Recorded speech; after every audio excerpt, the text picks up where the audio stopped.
Ladusin Mudabad, Mudabad, Mudabad, Mudabad, Mudabad, Mudabad, Mudabad. PC Ladusin Mudabad, Mudabad, Mudabad. Go back, go back, go back, go back. PC Ladusin go back, go back, go back. F2 long left, long left, long left. Dipin Bodo long left, long left, long left. Dipin Bodo long left, long left, long left. Dipin Bodo long left, long left, long left. Koninda Musumatari long left, long left, long left. Koninda Musumatari long left, long left, long left. F2 long left, long left.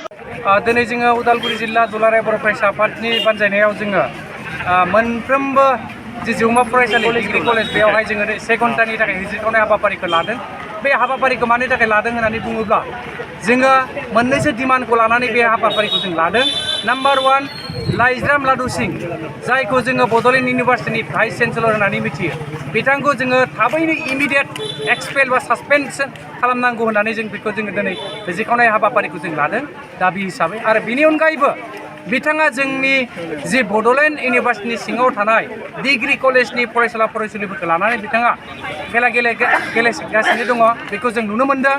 माबायदि खेला गेलेगासिनो होननानै बुङोब्ला बिथाङा जोंनि जि 6th सेमिस्टारनि फरायसुला फरायसुलिफोरनि जि रिजाल्टखौ बिथाङा जोबोर लेटहै माने फोसावदों, जायनि जाहोनाव जोंनि फरायसुला फरायसुलिफ्रा जाय बिथांमोना PG बा MA फरायनो थाखाय गोसो गुदुं, बिथांमोना गुबुन गुबुन इउनिभार्सिटिफ्राव एडमिसन मोननो थाखाय बिथांमोना एडमिसन टेस्टखौ जिरायदोंमोनब्लाबो नाथाय due to late of result 6th सेमिस्टारनि रिजाल्टखौ लेटहै मोननायनि थाखाय बिथांमोना दिनै गुवाहाटी इउनिभार्सिटि बायदियाव कटन इउनिभार्सिटि बायदियाव मेरिट लिस्टआव थादोंब्लाबो बिथांमोना 6th सेमिस्टारनि रिजाल्ट एबा मार्कशिटखौ श' खालामनो हायैनि थाखाय दिनै MA थाखोआव फरायनायनिफ्राय बिथांमोना गोजानाव थानांदों एबा बनसित जानांदों। बे दुर्भाग्यजनक। आरो बेनि दायनिगिरिया लाइज्राम सिं लाड्डु सिं, भाइस चेन्सेलर बड'लेण्ड इउनिभार्सिटिनि आथिखालाव बिथाङानो दायनिगिरि। दा बेखायनो जोङो बेखौनो दाबि खालामदों, आसाम सरकार एबा गभर्नरनि खाथियाव जों बेखौनो दाबि खालामदों जे इमिडियेट बिथांखौ बड'लेण्ड इउनिभार्सिटिनिफ्राय VC बिथांखौ इमिडियेट सासपेन्ड खालामनांगौ आरो इमिडियेट बिथांखौ खालामनांगौ जे एक्सपेल खालामनांगौ होननानै जों दाबि खालामदों आरो बिथांखौ जेलनि ओंखाम जाहोनांगौ होननानै जों दाबि खालामदों। आरो बिथांनि खामानियाव जोङो दिनै नायोब्ला इलिगेल आरो इलिगेलखौनो नुगासिनो। बिथाङा जोंनि बड'लेण्ड इउनिभार्सिटिनि सिङाव जि एडमिनिस्ट्रेटिभ लेभेल थायो बेयावहाय गोबां साख्रि थिसननाय जायो, नाथाय बेयावहाय बिथाङा मा खालामदों, गावनि सोमोन्दो बा न'खरनि मानसिखौ बिथाङा इलिगेलिटि एपइन्ट होनायखौ जोङो नुनो मोन्दों।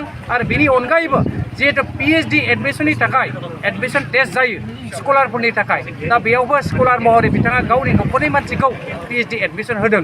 बेबो टटेलि इलिगेल, बेनि जोंनाव फोरमान दं, प्रुफ दं। दा बेखायनो जोङो दाबि खालामदों आसाम सरकारनि खाथियाव जाहाथे बिथांखौ थाबैनो बड'लेण्ड इउनिभार्सिटि भाइस चेन्सेलर बर्डनिफ्राय बुख्लायनांगौ, जेरैखि जाया इमिडियेट सलुसनखौ जोंनो नांगौ आरो बिथांखौ जेलनि ओंखाम जाहोनांगौ। बेनो जाबाय जोंनि दुलाराय बर' फरायसा आफादनि मोनसे गोख्रों दाबि।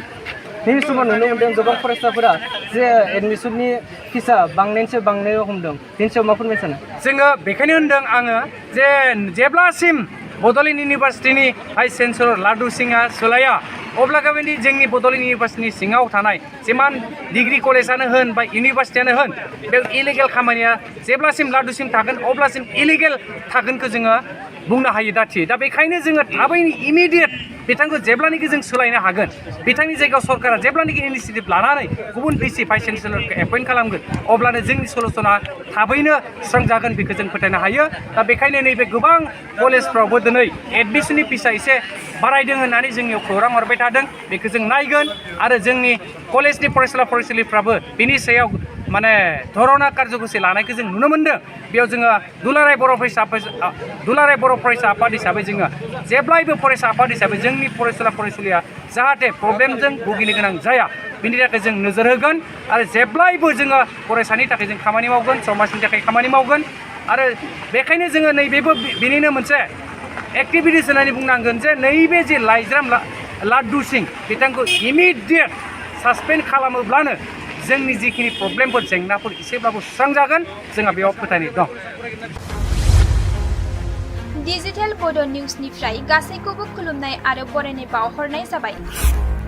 मदद आरो हेफाजाबनि नोजोरजों नोंथांमोननि सेराव दं डिजिटेल बड' निउस वेब पर्टेल।